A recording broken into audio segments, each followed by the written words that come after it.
Manager of the month for the second month running. How pleased are you with that? Yeah, I mean, obviously, delighted to win the award again on a personal note, but a similar answer, I think, to what I gave you last month. It's recognition for all the hard work that the team and the backroom staff and all of those people behind the scenes who don't often get a mention, but it's been a very much a collective effort from everybody, and we've had a really good couple of months back to back. The month of October was difficult on paper when we looked at it. 5 very tough games, but to come through that month with 4 wins and a draw is a great return from us. So yeah, long may that continue. And a double for Dundee United with Kai picking up Player of the Month. He's a player that's worked hard and really come to the fore. Yeah, really pleased for Kai as well. He had a very successful loan spell last season with Stirling Albion, helping them to gain promotion, and then finished off the season quite strongly for us last term, and he's really kicked on in pre-season. He's waited patiently at times to get his opportunity, and he certainly grabbed it with both hands, and I'm delighted for Kai on a personal level. It must have been very difficult for the panel to choose one individual from the team, because there have been some really good performances from a number of players in the last month. But Kai's an academy graduate, one that has given a lot of those younger players a bit of hope as well, I think, in terms of what can be achieved. But really important for Kai to stay grounded, as I know he will, because he's a very level-headed boy. Recognise that it's all the hard work that he's been doing that has got him the opportunities in the first place, and he'll go from strength to strength. And I think he just narrowly missed out on getting included in that 21's national team, which he can't be far away, and I'm pretty sure that international recognition will come pretty soon as well. 1 win and 3 draws in October, maintaining that unbeaten record. How pleased were you with that? Yeah, really pleased. Yeah, I mean, you had the Peterhead away game in there in the cup as well, and as I said, 4 wins and a draw is a great return, and we've carried on that unbeaten run, which is something that we're very, very proud of. That's 16 games now in all competitions without defeat, and that's something that we're determined to hold on to. What do these awards mean to you? You had a difficult exit from Aberdeen, but to come here and have that unbeaten run in the Championship, what does it mean to sort of now be receiving things like this? Look, I'm very grateful to the guys who make the decision and view me as being the manager of the month, but kind of repeating the answer I gave earlier, it's not about any individual. When you're playing in a team sport, you rely heavily on a number of people around you. I've got a great backroom team who all work extremely hard, and as a manager you can have the best ideas in the world, but if you don't have the players to carry out that message and to do the business on a match day, then it counts for nothing. So I'm delighted to receive it, but at the same time I accept it on behalf of the group. There's a long way to go, but how confident are you that the squad can continue this run and win promotion? Well, we strive to improve every week, and that's why we work as hard as we do in training. We put real demands on the players, not just on when we're on the grass in terms of the technical and tactical aspect of it, but the boys work extremely hard on their physical development as well. We've got a great strength and conditioning group with Alan Gartshaw and Ewan Anderson, the sports science team, and those guys have put programs together for the players, and the fitness levels and the strength of the players has improved month to month every time we do the testing. So that's a credit to the players for buying into what we're asking them to do, and it's no coincidence to me then that we get the kind of results that we get on the pitch. It all comes together. It's only been a good start. We can't allow ourselves to get carried away, and it's nice to get the recognition, but at the same time, I've been in the game long enough and I know how quickly it can all go the other way. So just enjoy the moment while we can, but tomorrow night another extremely difficult challenge away to Dunfermline, and that's something that we have to be prepared for. Friday night football against Dunfermline, it was a draw last time round. What are you expecting tomorrow night from them? Expecting another extremely difficult fixture. We haven't had an easy game up to now. Some people might look at some of the results that we've had. We've had some big score lines, but that doesn't suggest that the game was easy. The players have had to work extremely hard to get the goal scoring opportunities. We've had to defend well at times, keeping clean sheets.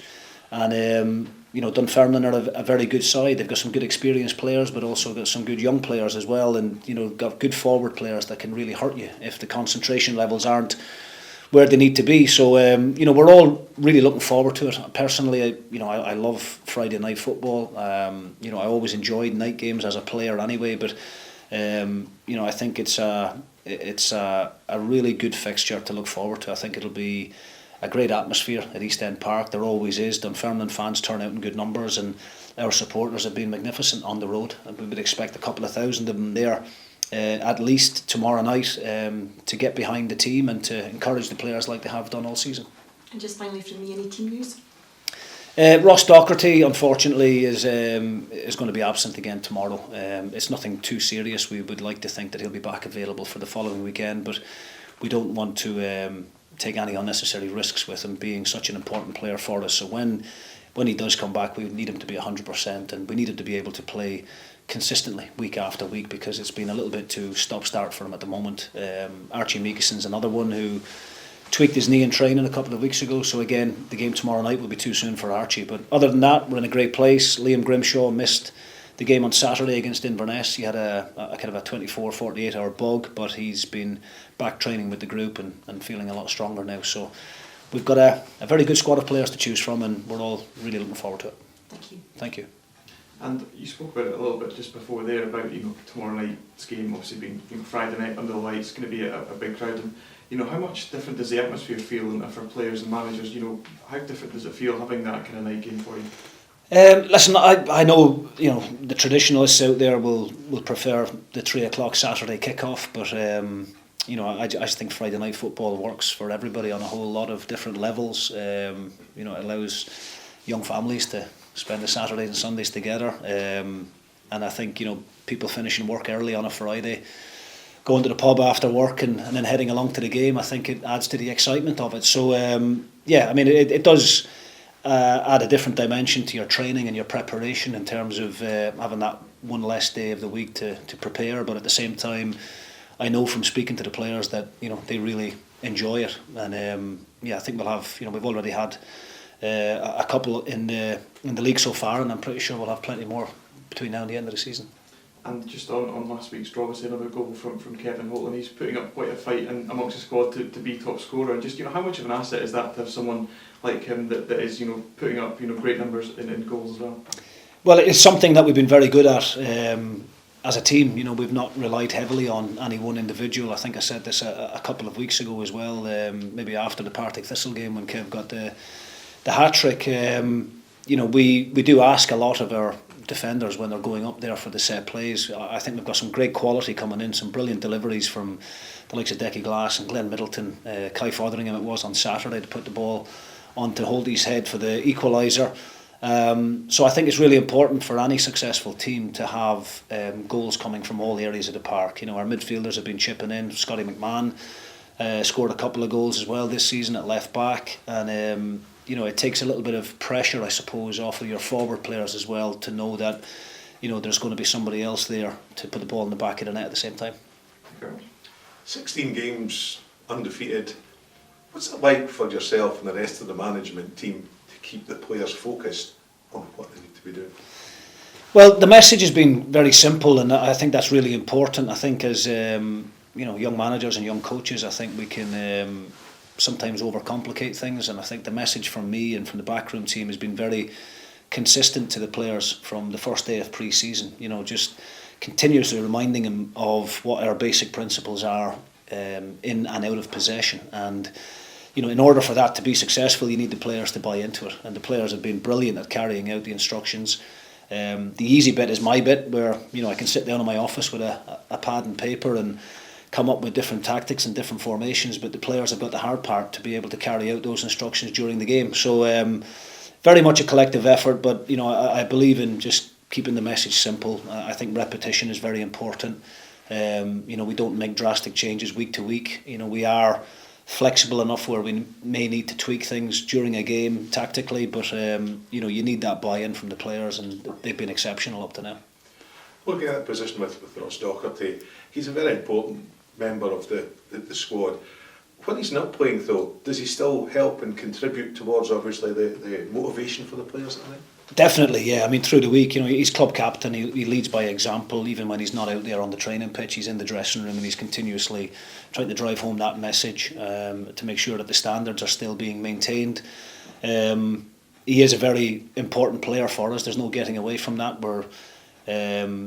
We're a better team, I think, when he's in the team, because he makes us play the way that we want to play, demands the ball from the back lads, and very comfortable in possession. But at the same time, because of the hard work we've done in the summer, because of the recruitment that we've done, we've been able to go without some of these influential players. We've had to go an odd game without Louis Moult. There's been other players like Matty Cudjoe had a brilliant start to the season, came out through injury. Kai Fotheringham stepped in, took his place in the team.